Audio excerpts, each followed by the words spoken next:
పెళ్ళైనా పండగైనా వేడుక ఏదైనా పట్టుచీరల ప్రత్యేక వేదిక వారాహి సిల్క్స్.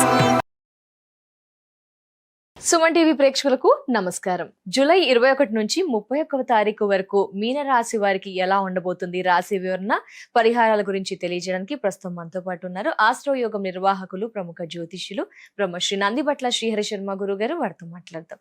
గురుగారు నమస్కారం. గురుగారు వాగర్థ వివ సంపృక్తౌ వాగర్థ ప్రతిపత్తయే జగతః పితరౌ వందే పార్వతీ పరమేశ్వరౌ. ఆదిత్యాయ చ సోమాయ మంగళాయ బుధాయ చ గురు శుక్ర శనిభ్యశ్చరాహవే కేతవే నమః. శృంగేరి జగద్గురు పీఠాధిపతులకి, కంచి పీఠాధిపతులకి నమస్కారములు తెలియజేసుకుంటూ కార్యక్రమాన్ని ప్రారంభిద్దాం. గురుగారు, చివరి రాశి మీనరాశి జూలై 21 నుంచి 31వ తారీఖు వరకు ఎలా ఉండబోతుంది? గ్రహ సంచారం వల్ల ఎలాంటి ఫలితాలు ఉండబోతున్నాయి? మీన రాశిలో జన్మించినటువంటి వాళ్ళకి సంపూర్ణముగా గురు అనుగ్రహం ఉందమ్మా. అందువల్ల చేపట్టినటువంటి పనులలో ముందుకు సాగుతాయి. అలాగే కుజుడు కూడా సంపూర్ణంగా ఉండడం వల్ల ధైర్య సాహసాలు ప్రదర్శించి అన్ని విధాలుగా కార్యక్రమాల్ని చక్కబెట్టుకుంటూ వస్తారు. అయితే ప్రధానంగా ఒక విషయంలో మాత్రం వీరు సిద్ధంగా ఉండాలి. ఏంటి గురువు గారు? ఈ మీనరాశిలో జన్మించినటువంటి వాళ్ళకి రాశిలోనే శని సంచారం జరుగుతుంది. జన్మశని, ఏలిన నాటి శని అంటారు. కానీ వక్రీకరించినటువంటి కారణం చేత ఆకస్మిక ప్రయాణాలు అనేటివి ఏర్పడతాయి. కాబట్టి ప్రయాణాలకి సిద్ధంగా ఉండాలి. ఖర్చులు కూడా ఆకస్మికంగా కలుగుతాయి. ఆ ఖర్చులకు తగ్గట్టుగా మనం కూడా సిద్ధపడాలి. అలాగే ఇంట్లో వరుసకి పెద్ద అయినటువంటి కుటుంబ వ్యక్తులు అంటే అన్నయ్య మరియు మేనమామకు సంబంధించినటువంటిది, వాళ్ళతో కాస్త విభేదాలు, వాళ్ళ గురించి ఎక్కువగా ఖర్చు పెట్టాల్సినటువంటి రావడం, అలాగే అటువంటి వాళ్ళు మీ మీద ఎక్కువగా డిపెండ్ అవ్వడం, అనగా ఈ మీనరాశి మీద డిపెండ్ అవ్వడం అనేటువంటిది జరుగుతుంది. కాబట్టి బాధ్యతలు తీసుకోవడానికి సిద్ధంగా ఉండండి. ఇది మనం ఈ యొక్క సంబంధించినటువంటి శని మార్పు వల్ల మనం చెప్పవచ్చు. అయితే ఇక్కడ గమనించుకున్నట్లయితే ఉద్యోగస్తులు ఇంకొంతకాలం వెయిట్ చేయాలి. వేరే సంస్థల్లో మారాలనుకున్నా, నిరుద్యోగస్తులు కొత్త ఉద్యోగంలోకి మారాలనుకున్నా, అలాగే ఈ యొక్క సంబంధించినటువంటి ప్రమోషన్స్ కోసం ఎదురు చూస్తున్నా, కొద్ది రోజులు ఓపిక పడితే మంచి రోజులు ప్రారంభమవుతాయి. అన్నిటికంటే ఫైనాన్స్ రంగంలో ఉన్నటువంటి వాళ్ళకి, ఇన్వెస్ట్మెంట్స్ పరంగా స్టాక్స్ మార్కెట్లో పెట్టుబడులు పెట్టేటువంటి వాళ్ళకి, ఇంకా ఏదైనా కానీ వ్యాపార విస్తరణ అలాంటి సంబంధించి పెట్టుబడి పెట్టడానికి ఇప్పుడు అనుకూలమైనటువంటి సమయం. ఎందుకంటే స్టాక్స్ లో పెట్టినా కానీ అంటే ఏంటి, తెలివితో ఆలోచన చేసి సంపాదిస్తారు కదా, అటువంటి వాటన్నింటికీ కూడాను యోగదాయకంగా ఉంటుంది. గృహం కొనుక్కోవాలి అనుకునే ఆలోచన ఎవరికైతే వస్తుందో ఆ గృహానికి సంబంధించినటువంటి లోన్స్ శాంక్షన్ అవ్వడం కానీ, ప్రధానంగా ధనపరంగా ఇబ్బందుల నుంచి బయటపడడం కానీ జరుగుతుంది. ఈ విధంగా సొంత ఇంటి కల నెరవేరుతుంది. అలాగే ఈ సంబంధించినటువంటి వివాహ సంబంధాల విషయాలకు వచ్చేసేసరికి జాగ్రత్తగా ఉండాలి. అంటే వివాహం ప్రయత్నంలో ఉన్నటువంటి అబ్బాయిలు అమ్మాయిలకి అంత ఈజీగా వివాహ సంబంధాలు కోరుకున్నవి లభించవు. అలాగే దంపతుల మధ్య మరియు ఈ సంబంధించినటువంటి ప్రేమికుల మధ్య పొరపచ్చాలు వచ్చే అవకాశం ఉంటుంది. కాస్త ఎడబాటు అనేటువంటిది ఉంటుంది. కాబట్టి దీన్ని ప్రాక్టికల్గా తగ్గించాలి అనుకున్నప్పుడు మన ఇష్ట సఖులతో, అనగా భార్యతో కానీ భర్తతో కానీ ప్రేమికులతో ఎవరైనా కానీ అతిగా ప్రవర్తించకూడదు. వాళ్లతో వాగ్వివాదాలు పనికిరావు.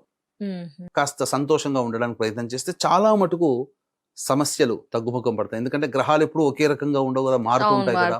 ఈ మార్పునటువంటి మారనంత వరకు జరిగే ఇబ్బందులు ఇవి. ఒకసారి గ్రహాలు కొన్ని మారుతూ ఉన్నాయనుకోండి, ఆటోమేటిక్గా ఆ ఇబ్బంది నుంచి బయటపడతారు. కాకపోతే ఇప్పుడు ఉన్నటువంటి సమస్య ఏంటనంటే, ఇప్పుడు గ్రహాలు ఈ విధంగా ఉంది, ఈ విధంగా తెలియచేస్తున్నప్పుడు ఆ గ్రహాలు ఏం చెప్తున్నాయో దానికి తగ్గట్టు కనుక మనం ప్రయాణం చేసినట్లయితే తప్పకుండా ఈ యొక్క సంబంధించినటువంటి సమస్యలు, అనగా దాంపత్య సమస్యలు, ఇవన్నీ కూడా తొలగిపోతాయి. లేకపోతే ఇక్కడ ప్రారంభమైనటువంటిది ఎంతమంది కూర్చొని ఉన్నా సరిచేయలేనటువంటి పరిస్థితికి వెళ్ళిపోతుంది. కాబట్టి దంపతులు కాస్త జాగ్రత్తగా ఉండాలి. వ్యాపార భాగస్వాములు కూడా ఒకరి మీద ఒకరు దూషించుకోకుండా, ఒకరిని ఇంకొకరు గౌరవించుకుంటూ ఉంటే కూడా చాలా మటుకు ఆ యొక్క భాగస్వామ్య వ్యాపారం నిలకడగా ముందుకు సాగుతుంది అని చెప్పవచ్చు. ఇక ప్రధానంగా ఈ యొక్క శని వక్రీకరించిన కారణం చేత ప్రధానంగా ఏం జరుగుతుంది, ఇంట్లోనే కొన్ని వస్తువులు చోరీకి గురయ్యే అవకాశం గోచరమవుతుంది. విలువైన వస్తువులు చోరీకి గురవుతాయి. వస్తువులు కానీ, ఆభరణాలు కానీ, దుస్తులు కానీ చోరీకి గురవుతాయని చెప్పవచ్చు.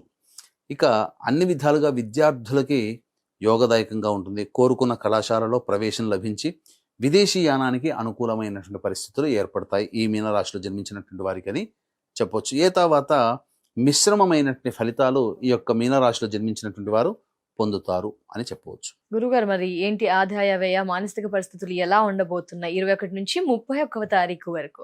ప్రధానంగా గమనించుకున్నట్లయితే ఇప్పుడు ప్రతి కుటుంబంలో కూడా సమస్య లేని కుటుంబం లేదమ్మా. ప్రతి మానవులకి అవును కూడా గురుగారు. ఏదో ఒక రకమైనటువంటి ఫ్రస్ట్రేషన్స్ తో ఉన్నారు.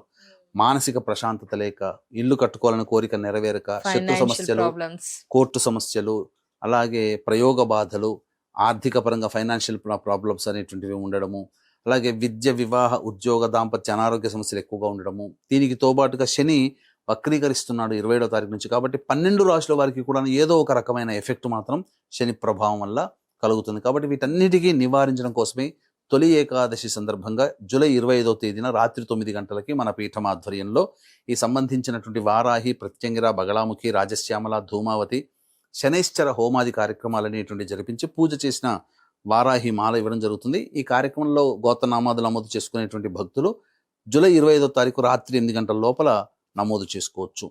ఇక 21వ తారీఖు రోజున కనుక చూసుకున్నట్లయితే అన్ని విధాలుగా ఆనందదాయకంగా ఉంటుంది. కుటుంబ సభ్యులు, బంధుమిత్రుల యొక్క సహాయ సహకారాలు లభించి సంతోషంగా గడుపుతారు. రాని బాకీలు వసూలవుతాయి. ఖర్చుకు మించిన ఆదాయం కూడా లభిస్తుంది. 22, 23వ తేదీల్లో మాత్రం మానసికమైనటువంటి ఆందోళన అధికంగా ఉంటుంది. ఏ పని చేయాలన్న ఆసక్తి ఉండదు. ఇబ్బందికర పరిస్థితులు అనేటువంటివి ఎక్కువగా గోచరమవుతున్నాయని చెప్పవచ్చు. ఇక 24, 25, 26 ఈ తేదీలలో సంతాన మూలకంగా విభేదాలు, ఖర్చులు, సమస్యలు పెరుగుతాయి. అలాగే తండ్రి గారి ఆరోగ్యం పట్ల శ్రద్ధ వహించాలి. అనవసరమైనటువంటి ఖర్చులు కూడా ఎక్కువగా ఉంటాయని చెప్పవచ్చు. ఆస్తిపాస్తులకు సంబంధించిన వ్యవహారాలు చర్చకు వస్తాయి. ఇక 27, 28, 29, 30, 31 ఈ ఆఖరి 5 రోజులు మాత్రం చాలా అద్భుతంగా ఉంటుంది. ఏ పని చేయాలనుకున్నా కూడా కలిసి వస్తుంది. ఖర్చుకు మించిన ఆదాయం లభించడం ద్వారా సంతోషకరమైనటువంటి జీవితాన్ని పొందుతారు. అంతేకాకుండా కుటుంబ సభ్యులతో ఆనందంగా గడుపుతారని చెప్పవచ్చు. మరి ఏం పరిహారాలు పాటించాలి గురువుగారు మీనరాశి వారు? ప్రధానంగా ఈ యొక్క మీనరాశిలో జన్మించినటువంటి వారు ఈ సంబంధించినటువంటి అఘోర దేవుణ్ణి ఆరాధన చేయాలి. అఘోర పాశుపత మంత్ర హోమం కానీ, లేదా ఈ సంబంధించినటువంటి రుద్రుని సంబంధించినటువంటి అభిషేకం అనేటువంటిది ఈ 11 రోజుల పాటు కనుక చేయించుకుంటే చాలా మటుకు సమస్యలు తగ్గుముఖం పడతాయని చెప్పొచ్చు. ప్రతిరోజు కూడాను రుద్ర కవచ పారాయణం ఖచ్చితంగా చేయాల్సిందే, అందులో సందేహం లేదు. ఇక ప్రధానంగా ఎలాగో ఈ సంబంధించినటువంటి మన పీఠం ఆధ్వర్యంలో జూలై 25వ తేదీన రాత్రి 8 గంటల లోపల మన పీఠం ఆధ్వర్యంలో జరిగే వారాహి, ప్రత్యంగిర, బగళాముఖి, రాజశ్యామల, ధూమవతి, శనిశ్చర హోమాది కార్యక్రమాల్లో నమోదు చేసుకునే భక్తులు ఆ కార్యక్రమంలో నమోదు చేసుకోవచ్చు. నమోదు చేసుకున్న వాళ్ళకి వారాహి మాల ఇవ్వడం జరుగుతుంది. తప్పకుండా. ధన్యవాదాలు గురుగారు. ద్వాదశ రాశుల వారి రాశి వివరణ తెలియజేస్తూ పరిహారాల గురించి వివరించినందుకు నమస్కారం గురుగారు. సర్వం శ్రీ ఉమామహేశ్వర పరబ్రహ్మార్పణమస్తు. సో వ్యూయర్స్ చూసారు కదా, రాశి వివరణ అయితే విన్నారు. గురువు గారి పరిహారాలు కూడా తెలియజేశారు కాబట్టి పాటించండి, మెరుగైన ఫలితాలని పొందండి. అలాగే గురువు గారి ఆధ్వర్యంలో జూలై 25న వారాహి అమ్మవారి పూజలో కానీ, హోమంలో కానీ మీ గోత్రనామాదులు నమోదు చేసుకోవాలనుకుంటే కనుక స్క్రీన్ పై నెంబర్ ఉంటుందండి, వెంటనే కాల్ చేసి మిగతా డీటెయిల్స్ ని తెలుసుకోండి. నమస్కారం.